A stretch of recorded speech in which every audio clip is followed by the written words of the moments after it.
ఈ వీడియో ఒక్కసారి చూడండి. చిన్న చిన్న మనస్పర్ధల ద్వారా రిలేషన్షిప్ని బ్రేకప్ చేసుకుంటూ ఉంటాం. అసలు ఎందుకు ఇలాంటి రిలేషన్షిప్స్ బ్రేక్ అవుతున్నాయంటే, ఒకరికేమో అర్థం చేసుకోవడం రాదు, ఒకరికేమో చెప్పడం రాదు. మరీ వింతైన విషయం ఏంటో తెలుసా అండి? చెప్పినా అర్థం చేసుకొని వారు ఉంటారు, అర్థం చేసుకున్నా చెప్పడం రాదు. దీని ద్వారా జీవితాలు పతనమైపోవడం మనం చూస్తూ ఉంటాం. మధ్యలోనే ఆ బంధాలను తెగకొట్టేసుకుంటూ ఉంటాం. అలా ఉండడానికి వీలు లేదండి. ఈ వీడియోలో కూడా జరిగింది అదే. చూడండి, దేవుడిచ్చిన ఈ మంచి బంధాలను మనం కాపాడుకోవాలి.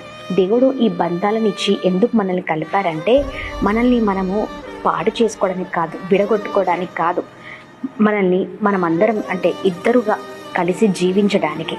అందుకనే అర్థం చేసుకోండి, అలాగే చెప్పడం నేర్చుకోండి. ఇవి రెండు కనుక జీవితాల్లో ఉంటే